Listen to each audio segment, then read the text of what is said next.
আহারে জীবন আহারে জীবন, জলে ভাসা পদ্ম যেমন। চিরকুট ব্যান্ডের এই গানটার মধ্যে হচ্ছে গিয়ে ঘটে গেল একটা মর্মান্তিক দুর্ঘটনা। ভারতের আহমেদাবাদে যে প্লেন ক্রাশের মতো একটা দুর্ঘটনা ঘটলো, প্রায় 240 জন 41 জনের মতো মানুষ নির্মমভাবে হচ্ছে গিয়ে নিহত হইল। এর মধ্যে কিছু মানুষ হয়তো ছিল হচ্ছে সদ্য পাশ করা গ্রাজুয়েট, যে উচ্চশিক্ষার জন্য হচ্ছে বিদেশে পাড়ি জমেছিল, ছিল কিংবা তার একজন প্রেমিকা যে শেষবারের মতো চুম্বন করেছিল তার কপালে, কিংবা ছিল হচ্ছে গিয়ে ইন্টার পাস করা একটা ছেলে যে হায়ার স্টাডিজের জন্য বিদেশের মাটিতে পাড়ি জমেছিল অনেক কষ্টের পর, অনেক ত্যাগের পর, অনেক তিতিক্ষার পর। কি নির্মম ঘটনা। কিংবা যে মানুষটা সদ্য বিবাহিত নবদম্পতির একজন, মাত্র বিয়ে করেছিল অনেক স্বপ্ন নিয়ে, সেই স্বপ্ন দুলিচ্ছাট হয়ে গেল এক মিনিটেই। তার প্রিয়তমাকে শেষবারের মতো হচ্ছে বিদায় নিয়ে গিয়েছিল অনেক স্বপ্ন নিয়ে পাড়ি জমেছিল বিদেশের মাটিতে যাবে, ওখানে গিয়ে খুব সুন্দরভাবে সেটেল হবে, নিজের লাইফ গুছাবে, নতুন করে সবকিছু তৈরি করবে, একটু ভালো থাকবে, একটু ভালো থাকার চেষ্টায়। কিংবা যে লোকটা তার মায়ের কাছ থেকে শেষ বিদায় নিয়ে গিয়েছিল, কিংবা তার আত্মীয় স্বজন এয়ারপোর্টে এসে শেষবারের মতো তাকে বিদায় দিয়েছিল, কিংবা তার মা কষ্টে, তার বাবা কষ্টে, চিৎকারে,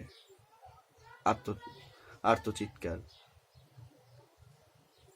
বাড়ি হয়ে উঠেছিল সেই জায়গাটা।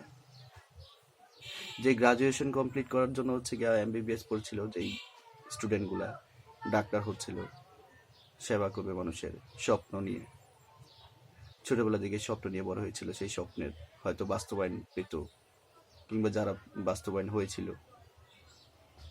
এখন নিজেকে বিলিয়ে দেওয়ার সময় ছিল। সেই সময়টাতে কতজন ডাক্তার মারা গেল হোস্টেলে। কি নির্মম ঘটনা, নিমিষেই শেষ, স্বপ্নগুলো দুলিচ্ছাত হয়ে গেল নিমিষেই। আহারে জীবন আহারে জীবন, এই আমাদের জীবন, অনিশ্চিত জীবন, কখন কি হয়ে যায়, কখন জীবন ধুলিচ্ছাত হয়ে যাবে, একদম মিশে যাবে মাটির সাথে, এটা আমরা কখনোই আগে থেকে কিছুই বুঝি না। কিংবা ডাক্তার, ইঞ্জিনিয়ার, নানা পেশার মানুষজন ছিল সেই বিমানটাতে, তারা নিজেদেরকে হচ্ছে গিয়ে বিলিয়ে দেওয়ার জন্য উচ্চশিক্ষায় শিক্ষিত হয়েছিল। কিংবা কেউ কেউ সাধারণ মানুষ, আমজনতা, সিভিল সার্ভিস যারা ছিল, গুজরাটের মুখ্যমন্ত্রীর মতো একজন মানুষও ছিল, যে মানুষগুলো নিমিশে শেষ। কত অনিশ্চিত আমাদের জীবন। শুধুমাত্র একটু এদিক সেদিক হলেই শেষ। হায়রে মানুষ, রঙিন ফানুস, দম ফুরাইলেই শেষ। এই অনিশ্চিত জীবনে আমরা কেউ কত বড়াই অহমিকা করে থাকি, একটু এদিক সেদিক হলেই শেষ আমরা। খুব মর্মান্তিক ঘটনা ঘটে গেল, এতগুলো মানুষ একসাথে, প্লেন ক্র্যাশের মতো একটা ঘটনা, এগুলো আসলে আমাদেরকে খুব কষ্ট দেয়। থ্যাংক ইউ সবাইকে।